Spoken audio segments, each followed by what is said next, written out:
नमस्कार मित्रों, स्वागत है आपका अपने YouTube चैनल पर जिसका नाम है GTT EDU। जैसा कि आपको पता है, इस चैनल के जो संचालक हैं वो है श्री गोविंद शिक्षक प्रशिक्षण महाविद्यालय बिसाऊ झुंझुनू। ये चैनल जो है आपको STC BEd से संबंधित विषय सामग्री और विभिन्न प्रकार की प्रतियोगी परीक्षाओं से संबंधित सामग्री उपलब्ध करवा रहा है। देखिए, BSTC के अंतर्गत जब फाइनल लेसन होता है तो फर्स्ट ईयर सेकेंड ईयर की जो BSTC का जो सिलेबस है उसके अंदर विभिन्न प्रकार की फाइल्स जो हैं वो बनवाई जाती हैं, बच्चों के द्वारा बनाई भी जाती हैं। बच्चों को इस फाइल बनाने में बड़ी दुविधा होती है कि ये फाइल बनाएं कैसे। तो आज हम एक ऐसे ही फाइल की चर्चा आपके साथ करेंगे। ये फाइल BSTC यानी DLED first year second year, BEd first year second year और MEd तक लेवल, इससे ऊपर भी काम आती है, पर इसका जो स्तर है वो MEd तक का स्तर जो हम आपके लिए लेकर आए हैं। तो इसको देखते हुए, आप इसकी कॉपी नहीं करते हुए, इसको आधार मानते हुए आप अपनी इस फाइल को तैयार आराम से, आसानी से, बिना किसी दुविधा के, बिना किसी परेशानी के, बड़ी ही सिंपल तरीके से, आसान तरीके से इसको बना सकते हैं। तो आज हम जिस फाइल की चर्चा आपके साथ करने के लिए आए हैं वो फाइल है केस स्टडी। तो देखिए, चलते हैं आज के इस वीडियो की तरफ। फाइल की चर्चा आपके साथ करते हैं। देखिए, ये फर्स्ट पेज है। इस पे एक यहाँ आ जाएगा महाविद्यालय का नाम, श्री गोविंद शिक्षक प्रशिक्षण महाविद्यालय बिसाऊ लिखा हुआ है। यहाँ लिखा है BEd पार्ट सेकंड। तो यहाँ जो भी STC की क्लास है, DLED क्लास है, फर्स्ट ईयर तो फर्स्ट ईयर लिखी जाएगी, सेकेंड ईयर तो सेकेंड ईयर लिखी जाएगी। केस स्टडी यहाँ नाम लिखा जाएगा। विद्यालय के छात्र की घटना समस्या का अध्ययन है, यहाँ पर लिखा जाएगा प्रशिक्षणार्थी का नाम। यह है फ्रंट पेज जो सबसे ऊपर इसके फाइल के लगाया जाता है। अब चलते हैं पेज नंबर अगले। ये बनता है इंडेक्स। देखो, इंडेक्स के अंदर आप देखते हो सीरियल नंबर है, नेम ऑफ द एक्सपेरिमेंट है, या कह सकते हैं कि यहाँ केवल नाम लिखना है जो बिंदु आप आगे पढ़ा रहे हो, जिसकी चर्चा आप कर रहे हो। और यहाँ पेज नंबर खाली छोड़े हुए हैं, यहाँ पेज नंबर भी आपको लिखना चाहिए। और डेट आपको यहाँ नहीं लिखते हुए सीरियल नंबर के पास ही आपको डेट लिखनी चाहिए, और डेट का कॉलम नहीं बनाए तो भी कोई ज़्यादा इश्यू नहीं है। तो देखिए, प्रस्तावना है, परिचय है, परिभाषा है, उद्देश्य है, विशेषता है, उपयोगिता है और व्यक्तिक अध्ययन है। केस स्टडी का हिंदी में नाम होता है व्यक्तिक अध्ययन। तो इस व्यक्तिक अध्ययन के अंदर देखो कितने पॉइंट हैं, 1 है, 2 है, 3 है, 4 है, इस प्रकार से करते हुए पॉइंट हैं लगभग, मानो आप तो 16 पॉइंट है। ये इंडेक्स मिल गया आपने। अब ये कौन सा पॉइंट कौन से पेज पर आगे आपने बनाया है, ये पेज नंबर लिखें। डेट का कॉलम नहीं बनाएं, कोई इसकी आवश्यकता नहीं है। आगे चलें अगले पेज पे। ये भी इन्होंने इंडेक्स ही बना रखी है, इसको आप छोड़ दें, कोई दिक्कत नहीं है। अब देखो, आभार है। आभार का मतलब है कि ये केस स्टडी आपने बनाई है, और केस स्टडी बनाने के लिए आपने किन किन सहयोगियों से आपने सहयोग लिया है, किन किन व्यक्तियों ने आपका सहयोग किया है। हो सकता है आपके स्टाफ के मेंबर हों, आपके साथ वाले हों, आपके घर वाले हों, आपके जिस कॉलेज में, जिस संस्थान में आप पढ़ते हो वहाँ के अध्यापक हों। तो जितने भी लोगों से आप, या कोई लाइब्रेरी किसी में जाते हो, लाइब्रेरियन जो है वो भी आपका सहयोग कर सकता है। कहने का मतलब, जहाँ से भी आपने इसका सहयोग प्राप्त किया है सबका आभार प्रकट करें कि ये कार्य मैंने इनके सहयोग से पूरा किया है। इसको आप पढ़ सकते हो, बच्चे ने जो लिखा है। अब आगे चलते हैं, प्रस्तावना। ये शुरुआत की चर्चा है, ये पेज नंबर पहला कह सकते हो आप इसको, मतलब शुरुआत की। आभार के बाद का जो प्रस्तावना, देखो यहाँ से आपकी जो इंडेक्स है जो आपकी है वो शुरू होती है। प्रस्तावना में आप देखते जाएं, और जो बात लिखी हुई है उसको आप पढ़ते जाएं, क्योंकि इसको पूरा पढ़ने में तो बहुत ज़्यादा टाइम लंबा लग जाएगा। आप इसको देखते रहें। तो शुरुआत में आपको प्रस्तावना लिखनी है, तो प्रस्तावना में मैटर जो लिखना है वो देखो आपके पास। इसके बाद है केस स्टडी का परिचय। इसके बाद क्या है, केस स्टडी का परिचय। ये बिंदु आपको देखना है इसके अंदर। देखने के बाद आगे चलना है, इसका परिचय दो केस स्टडी का। केस स्टडी का परिचय देने के बाद आगे चलते हैं। ये सारा का सारा इसका परिचय ही है। और देखो यहाँ इसके माध्यम से क्या क्या परिवर्तन आएगा, वो परिवर्तन इसके अंदर लिखा हुआ है। तो भाई ये शुरुआत प्रस्तावना संबंध। अब है केस स्टडी की विशेषताएं। उसके बाद बिंदु आता है केस स्टडी की विशेषताएं। अब कौन कौन सी विशेषताएं हैं, देखो देखो नंबर 1 लिखा है। उसके बाद आगे चले, ये नंबर इसके अंदर लिखे हुए हैं, थोड़े से कटे हुए हैं, आप देख लेना भाई। देखो ये नंबर 6 है, इससे पहले ऊपर भी नंबर वापस आए हैं। व्यक्ति अध्ययन के लिए लिखित कार्य, व्यक्तिगत अध्ययन में लिखित कार्य को अधिक महत्व दिया जाता है, ये दूसरा पॉइंट है। तो ये पॉइंट इसके अंदर है, लगभग 7-8 पॉइंट है। अब है केस स्टडी की उपयोगिता। ये आपको लिखना होता है कि केस स्टडी की उपयोगिता क्या है, ये क्यों बनाई जाती है, क्या काम आती है। तो ये बिंदु इसके देखो 5-6 हैं। और ये रेड कलर में जो लिखा गया है, आप इसको रेड कलर में ना लिखें, मतलब रेड कलर का इस्तेमाल, ग्रीन कलर का इस्तेमाल नहीं करते हुए आप ब्लैक, ब्लू किसी से भी लिख सकते हो। तो ये मतलब ये इसका उपयोगिता का सार है, उपयोगिता का सार लिखा हुआ है। इसके बाद है व्यक्ति का अध्ययन। यहाँ से शुरू होता है इसका मेन जो मुख्य कार्य है वो। अब देखो सबसे पहले 1 नंबर पे है परिचयात्मक विवरण। तो जिस बच्चे का आप अध्ययन कर रहे हो उसका परिचयात्मक विवरण देना आपको। यहाँ तो उस बच्चे की लगानी है फोटो, ठीक है। अब देखो यहाँ लिखना है उसका नाम, अब लिंग लिखना है, पुरुष है एक महिला है, क्या है वो लिखना है। जन्म लिखना है आपको, जन्म तिथि। पिता का नाम यहाँ लिखना है, पिता के बाद माता का नाम, माता के नाम, उनका एड्रेस, ये सारी की सारी चीज़ें आपको इसके अंदर लगानी है। आगे चलते हैं, कक्षा कौन सी कक्षा में पढ़ता है, विद्यालय कौन सा है, तो विद्यालय का नाम यहाँ पर लिखा है, ये आप कॉपी नहीं करना इसकी। इसके अलावा जिस बच्चे का आप अध्ययन कर रहे हो उस बच्चे का विद्यालय जो है उसका नाम लिखना है। यहाँ कोई समस्या का मतलब ये है कि कोई आपको प्रथम दृष्टा से, मतलब पहली बार आप बच्चे को देखते हो तो आपको कोई समस्या नज़र आती है क्या देखने से, नहीं नज़र नहीं आती तो नहीं लिखना है। यदि कुछ लगता है आपको कि ये बच्चे के साथ कोई समस्या है तो यहाँ उसको नोट करना है, ठीक है। अब है पॉइंट नंबर 2, जन्म संबंधी सब जानकारी। जन्म के संबंध में बच्चे की जानकारी आपको लिखनी है। तो देखो क्या लिखा हुआ इसमें, जन्म का स्थान, तो स्थान लिखो कहाँ जन्मा है। जन्म के समय माता का स्वास्थ्य कैसा है, उत्तम, यहाँ उत्तम लिखा है तो आप जैसा भी था, सामान्य था या बीमार वगैरह कुछ थी तो वो लिखा, वैसे के वैसे लिखना है। तो बालक का स्वास्थ्य कैसा था, कोई दुर्घटना हुई क्या जन्म के समय, मतलब सर्जरी से बच्चा हुआ या नॉर्मल डिलीवरी थी, ये आपको क्या करना है, ये बच्चे की माता पिता से, उनके घर से पूछ के फिर आपको लिखना है। इसके बाद है स्वास्थ्य संबंधी जानकारी। स्वास्थ्य संबंधी जानकारी मतलब बच्चे के स्वास्थ्य के संबंध में आपको जानकारी लेनी है। स्वास्थ्य का नाम कैसा है, मतलब स्वास्थ्य है कैसा बच्चे का, देखने में उत्तम है। आगे बात करते हैं, ऊंचाई कितनी है, वजन कितना है। और ये क्रिया करने के बाद आपको देखना है दृष्टि कैसी है, मतलब चश्मा वगैरह लाग रही होगी, ये दिखा है, नॉर्मल दिख जाए। सुनने की क्षमता, आप बोलते हो तो आपको आसानी से सुन सकता है। बोलचाल कैसी है, मतलब आप उससे बोलते हो तो तुतला के बोलता है या बोलने में लड़खड़ाता है या बोलने में कोई समस्या है, नहीं है तो सामान्य है, उत्तम है, अच्छी है। क्या बालक व्यायाम करता है, बालक व्यायाम करता है कि नहीं करता है, यस या नो का उत्तर है तो आपको इसमें देना है। अब इसके बाद है परिवार संबंधी जानकारी, मतलब बच्चे के परिवार के संबंध में आपको जानकारी देनी है। वो जानकारी कैसे दोगे, पिता जीवित है तो आपको यस करना है, नहीं है तो नो करना है। यही बात माता की है, माता पिता साथ रहते हैं तो माता पिता साथ रहते हैं। हो सकता है भी कई कंडीशन बनती है ना, साथ रहते हैं नहीं रहते हैं, कई तो जानबूझ के साथ नहीं रहते, कई किसी कारणवश साथ नहीं रहते। हो सकता है पिताजी कहीं काम करते हो, माताजी घर पे रहती हो, तो यह जैसी भी स्थिति है वो सारी की सारी लिखनी है। पिता का नाम क्या वो लिखना है, पिता की शिक्षा कितनी है वो यहाँ लिखनी है, माता क्या काम करती है, पिता क्या काम करते हैं वो लिखना है, माता का नाम क्या है और माता की शिक्षा क्या है, माता जो है उसका व्यवसाय क्या है वो आपको यहाँ लिखना है। भाई बहन कितने हैं, तो भाई बहन कितने हैं यहाँ केवल 2 लिखा है। अब इसकी 2 कॉपी नहीं करनी है आपको, जितने जिस बच्चे का आप अध्ययन कर रहे हो उसमें भाई बहन की संख्या कितनी है वो लिखना है। परिवार में कुल सदस्य कितने हैं, परिवार का प्रकार क्या है, एकल परिवार है या संयुक्त परिवार है वो यहाँ लिखना है।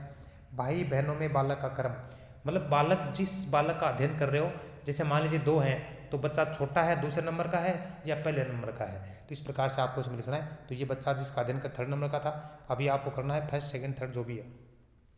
माता पिता बालक से प्यार करते हैं या नहीं करते, यस नो। घर में मनोरंजन की सुविधा है या नहीं है, यस नो। क्या माता पिता बालक की मौलिक आवश्यकताएं पूरी करते हैं, मौलिक आवश्यकता का मतलब मूलभूत आवश्यकताएं जो है रोटी कपड़ा मकान शिक्षा, से संबंधित जितनी भी चीज़ें उसको आवश्यक होती हैं, क्या वो उनकी पूर्ति करते हैं तो यस, नहीं करते हैं तो नो, और आधी अधूरी करते हैं तो आपको आधी अधूरी लिखनी है इसके अंदर। ठीक है। इसके बाद है माता पिता का बालक की शिक्षा में सहयोग। मतलब माता पिता बालक के पढ़ते समय बालक की पढ़ाई में कोई सहयोग करते हैं क्या? तो सहयोग की स्थिति क्या है? तो इसमें लिखा है सामान्य, मतलब ज़्यादा यदि पढ़े लिखे माता पिता नहीं है तो सहयोग कम करते हैं, अमूमन देखने में आती है ये बात। तो जैसी भी स्थिति है कि माता पिता बालक का शिक्षा में सहयोग करते हैं कि नहीं करते हैं, आपको जो स्थिति उनको नज़र आती है वो आपको हकीकत में जो बात नज़र आती है वही यहाँ पर लिखनी है। आगे चलते हैं। माता पिता बालक को उत्साहित करते हैं। उत्साहित करने का मतलब है उसका मनोबल बढ़ाते हैं कि नहीं बढ़ाते हैं? तो नहीं बढ़ाते हैं तो नो, बढ़ाते हैं तो यस। यहाँ पे लिखना आपको। माता पिता में संबंध, मतलब माता पिता के आपस में उनका क्या संबंध है, मतलब माता और पिता का अपने खुद का है, मतलब बच्चे के साथ की बात नहीं कर रहे कि माता का पिता के साथ, पिता का माता के साथ संबंध कैसा है, तो किस प्रकार का है, मधुर, आराम से, सारा दिन लड़ाई झगड़ा करता रहो, किस प्रकार से रहते हैं, तो आपको यहाँ लिखना है। बालक अपना अधिकतर समय किस में व्यतीत करता है, मतलब बालक जितना टाइम उसके पास रहता है उस टाइम को वो यूटिलाइज किस में करता है, ज़्यादातर कौन सा काम वो बच्चा करता है, खाली समय में कौन सा काम ज़्यादा करता है, वो यहाँ पर आपको लिखना है। आगे लिखते हैं बहनों के प्रति बालक की अभिवृत्ति। तो देखो, हो सकता है कि किसी बच्ची का आप अध्ययन कर रहे हो तो यहाँ बालक हो जाएगा, तो बालक जो उसकी बहन है तो उसके भाइयों का जो है उसके प्रति क्या हो जाएगा, तो मतलब ये तो लाइन उसके अनुसार देखा जाएगा कि आप लड़की का कर रहे हो अध्ययन या लड़के का अध्ययन कर रहे हो, तो ये बात आपको उसके अंदर लिखनी है। बालक के प्रति बहनों की अभिवृत्ति कैसी है, तो किस प्रकार की अभिवृत्ति है वो लिखना है। पारिवारिक वातावरण, परिवार का वातावरण कैसा है वो आपको लिखना है। इसके बाद है सामाजिक आर्थिक स्थिति, तो यहाँ परिवार की सामाजिक आर्थिक स्थिति आपको पॉइंट दे रखे हैं, सारे के सारे पॉइंट 7 है। परिवार की वार्षिक आय कितनी है, अनुमान के रूप में लिख दें, पूछ के लिख दें। आय के साधन क्या है वो पूछ के लिखें।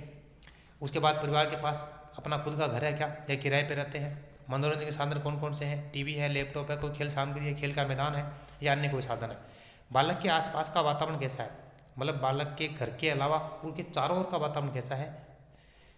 समाज की प्रकृति कैसी है, मतलब बालक जिस समाज में रहता है उसकी प्रकृति कैसी है। इसके बाद है समाज में परिवार की स्थिति, मतलब समाज में जो परिवार बालक का है उसकी स्थिति कैसी है। अब बात करते हैं बुद्धि का स्तर। बालक की बुद्धि स्तर के बारे में अध्यापक के विचार क्या है, मतलब अध्यापक से पूछो कि बालक की बुद्धि स्तर कैसा है, तो वो जो राय देते हैं वो लिखनी है। इसके बाद बालक की बुद्धि स्तर के बारे में उसके माता पिता से पूछो, उसके बाद उनके साथियों से पूछो, और तीनों से पूछने के बाद आपको ये तीनों पॉइंट पूरे फिल करने हैं। आगे बात करते हैं नंबर 7, सृजनात्मकता का स्तर। सृजनात्मकता का स्तर है, उसमें आपको क्या करना है, इसकी सृजनात्मकता के बारे में अध्यापक से पूछो, उनके विचार ले वो यहाँ लिखो, और उनके माता पिता से पूछो वो यहाँ लिखो, और आप क्या कर सकते हो उनके दोस्तों से भी क्या कर सकते हो, ये बात लिख कर, मतलब पूछ कर यहाँ लिख सकते हो। 3 पॉइंट इसके भी बना सकते हो, ठीक है ना। अब बात करते हैं शिक्षात्मक जानकारी, मतलब बच्चे के बारे में शिक्षा की जानकारी लेनी है आपको। तो बालक द्वारा संकाय का चयन कौन सा किया गया, भाई ये बात तब की है जब बच्चा 10वीं क्लास से ऊपर का है, और 10वीं क्लास से नीचे का यदि बच्चा है तो ये पॉइंट उसके लिए नहीं आएगा। संकाय में क्या विषय चयन किया, ये बच्चा था 11वीं क्लास का, क्या बालक के संकाय का विषय चयन अपनी इच्छा से किया है, तो मतलब आप इसको पढ़ते रहें। तो पहला पॉइंट है, दूसरा है, तीसरा है, चौथा है, 5वां, 6वां, 7वां, 8वां, 9वां, 10वां, और ये इस प्रकार के जो पॉइंट हैं ये सारे के सारे पॉइंट जो है आपको पढ़ते हुए इनके उत्तर जो है वो सही सही लिखने हैं, न कि ऐसे ही। इसके बाद है पाठ्य सहगामी क्रियाएं। तो पाठ्य सहगामी क्रियाओं के अंदर क्या क्या टेबल बनी है, कार्यक्रम, भाग लिया अगर नहीं लिया, कोई योग्यता मिली क्या, तो एनसीसी में बच्चे ने भाग लिया तो राज्यपाल अवार्ड मिला इस बच्चे को। आप जिस बच्चे की चर्चा कर रहे हो उसको मिला कि नहीं मिला वो लिखना है, इसको कॉपी नहीं करना। एनएसएस में भाग लिया, A ग्रेड का सर्टिफिकेट मिला हुआ है। आगे बात करते हैं, वाद विवाद प्रतियोगिता में भाग लिया, कोई प्रमाण पत्र नहीं मिला। नाटक भाग लिया, कोई प्रमाण पत्र नहीं। संगीत भाग नहीं लिया, कोई प्रमाण पत्र नहीं मिला। ड्रामा कोई भाग नहीं लिया, कोई प्रमाण पत्र नहीं। लेखन भाग लिया, 3रा स्थान आया। चित्रकला में कोई स्थान नहीं, कोई सर्टिफिकेट नहीं। तो जैसी भी गतिविधि में भाग लिया, जैसे प्रमाण पत्र वगैरह मिला, वो सारा का सारा इसमें आपको लिखना है। इसके बाद है समायोजन संबंधी बातें। तो समायोजन आपको देखना है, घर का समायोजन, संवेगात्मक समायोजन, सामाजिक समायोजन। तो माता पिता के साथ कैसा है, भाई बहनों के साथ कैसा है, क्या बालक अपनी अपरिचितों से बात करने में कोई कठिनाई महसूस करता है? क्या बालक संवेगात्मक रूप से स्थिर है? इसके बाद है मित्र मंडली के साथ समायोजन कैसे करता है, सामाजिक कार्यों को करने में समायोजन कैसे करता है। इसके बाद बात करते हैं अगले पॉइंट की, व्यवहार। व्यवहार में करते हैं कक्षा में व्यवहार बच्चे का कैसा है, तो यहाँ अनुशासित लिखा है, आप अध्यापक वगैरह से पूछ के लिख सकते हो। अध्यापकों के साथ व्यवहार कैसा है, सम्मानजनक लिखा है, तो अध्यापकों के साथ किस प्रकार से बच्चा व्यवहार करता है वो आपको लिखना है। सहपाठी मतलब साथ जो पढ़ने वाले हैं उनके साथ कैसा व्यवहार है बच्चे का, वो इसके अंदर आपको लिखना है। अब अगला पॉइंट चौथा इसी के अंदर था, कक्षा अनुसार व्यवहार बनाने में, कक्षा का जो स्तर है उसके अनुसार व्यवहार बनाने में बच्चा किस प्रकार की सहजता महसूस करता है नहीं करता है, जैसी भी कंडीशन है आपको उसमें वो बात लिखनी है। इसके बाद खेल के मैदान में आप बच्चे के बारे में देखना है, तो खेल में बालक की स्थिति कैसी है, साथियों के साथ उसका व्यवहार कैसा है, ये सारे के सारे प्रश्न हैं, इनके उत्तर आपको इसमें लिखने हैं। अब बात करते हैं व्यक्तित्व के गुण। तो बच्चे में व्यक्तित्व के गुण है आत्मविश्वास, देखो निम्न स्तर है, मध्यम स्तर है, उच्च स्तर है। तो बच्चे का आत्मविश्वास का स्तर क्या है आप चेक करो, फिर राइट का चिन्ह लगाओ। संवेगात्मक स्थित्व है, आप राइट का चिन्ह जिसमें जो भी जिस कंडीशन में बच्चा है उसके हिसाब से। सामाजिकता कैसा है लगाओ, नेतृत्व गुण कैसा है लगाओ, लगन कैसी है लगाओ, अन्य कोई बात आपके दिमाग में आती है तो यहाँ लिखें और इसके अंदर राइट डाउन करें। अब है शैक्षिक योग्यता। शैक्षिक योग्यता का मतलब है बच्चे की योग्यता के बारे में चर्चा करनी है। देखो 12वीं क्लास की बात करते हैं, 12वीं क्लास में कौन सा लेगा, अभी बच्चा 11वीं क्लास में है तो 12वीं क्लास की बात करें, या 10वीं क्लास में है तो 11वीं क्लास की बात करेंगे। तो जिस क्लास में बच्चा है तो आप क्या कर सकते हो, उसको बच्चे को आगे भविष्य के बारे में पूछ सकते हो कि प्रथम पसंद क्या है, सब्जेक्ट की भूगोल है, द्वितीय पसंद क्या है, राजनीति विज्ञान है, तृतीय पसंद क्या है, अंग्रेजी है। ठीक है, अब आगे चलते हैं। व्यवसायिक योग्यता मतलब बच्चा कौन सा व्यवसाय करना पसंद करता है उसके बारे में चर्चा हमें करनी है। तो व्यवसायिक योग्यता में पढ़ाई के बाद व्यवसाय चयन कौन सा करना चाहता है, शिक्षा में जाना चाहता है, होटल में, पर्यटन में, सिविल सर्विसेज में, या अन्य कोई बात जो बच्चा बताता है कि उसको पूछते हैं ना कई बार कि भी पढ़ने के बाद क्या क्या बनना चाहता है, तो उसका मतलब ख्वाब जो है वो यहाँ पर इसको आपको राइट डाउन करना है। आगे चलते हैं। अब निष्कर्ष निकाला आपने, निष्कर्ष ये निकाला कि बालक के बारे में संपूर्ण अध्ययन करने के बाद यह निष्कर्ष निकाला गया कि वह एक सृजनात्मक एवं प्रभावशाली बालक है। आप पीछे चेक करो, सृजनात्मक प्रभावशाली बालक के अंदर टिक लगा हुआ है। बालक को खेल कूद व लेखन कार्य में रुचि है, बालक मधुरभाषी है और क्या है अनुशासित है, और समय कैसे हैं इसके स्थिर है, सामाजिक कार्यों में भाग लेने को इच्छुक होता है। ये बात तो इसकी निष्कर्ष रूप में आपने सारी की सारी बात बताई है। अब सुझाव क्या देना चाहते हो आप बच्चे के बारे में, तो सुझाव बच्चे के बारे में क्या देना चाहोगे, बालक में नेतृत्व क्षमता कमजोर है क्योंकि ये वहाँ लिखा हुआ है, इसके विकास किया जाना जरूरी है, इसके लिए प्रयास किया जाए। बालक की पसंद व रुचि के अनुसार विषय नहीं दिया गया, मतलब 12वीं क्लास 11वीं क्लास में जो विषय दिया गया ना वो विषय जो लिया गया है पसंद का, क्योंकि उसमें आप चेक करना पीछे वाली जो लाइन है उसमें, क्योंकि वहाँ पसंद नापसंद अलग अलग लिखा हुआ है कि जो पसंद थी वो 3rd नंबर पर है और जो पसंद नहीं थी वो 1st नंबर पे है। तो ऐसा नहीं होना चाहिए ना, तो ध्यान दिया जाना चाहिए, मतलब पसंद पर ध्यान दें। उच्च बुद्धि स्तर होने के बावजूद बच्चे की व्यवहारिक गतिविधियाँ अपेक्षित रूप से नज़र नहीं आ रही, मतलब उचित मतलब इनकी बुद्धि लब्धि उच्च है, फिर भी व्यवहारिक रूप से देखा जाए तो ये लगता नहीं कि ऐसा बालक है। तो ये सुझाव है, उपरोक्त विषय पर क्या करना चाहिए, ध्यान देकर बेहतर परिणाम प्राप्त कर सकते हैं और बालक को प्रोत्साहित किया जा सकता है, मतलब बालक को मोटिवेट करके बालक को अपेक्षित स्तर तक लाने का प्रयास किया जा सकता है। और ये आपको क्या करना है, सुझाव उसके अंदर देना है। ये आपकी तैयार हो गई भी पूरी की पूरी फाइल। इस फाइल को आप आराम से चुपचाप शांति से एक स्थान पर बैठकर कान में ईयरफोन लगा के देखते रहें, सुनते रहें और एक एक वक्तव्य के बारे में जानकारी लें और इसको बढ़ाते रहें। ठीक है, कोई भी समस्या आपको इसके अंदर नज़र आती है तो आप दोबारा इसमें कहीं भी कमेंट डालें, किसी समस्या के बारे में पूछना चाहें तो हम आपको उपलब्ध करवाएंगे। ठीक है, तो ऐसी ही फाइलें आपको बार बार प्राप्त हो, इसलिए जुड़े रहें हमारे साथ, हमारे चैनल के साथ, वो चैनल को सब्सक्राइब करें ताकि आगामी जैसे ही फाइल कोई आपको नहीं मिलती है इसके ऊपर तो आपको वो देखने को मिले, प्राप्त हो और वो आप पढ़ाने में आपको आसानी हो। ठीक है ना, तो खुश रहें, मस्त रहें, स्वस्थ रहें। कैसा लगा वीडियो कमेंट में ज़रूर बताएं। धन्यवाद।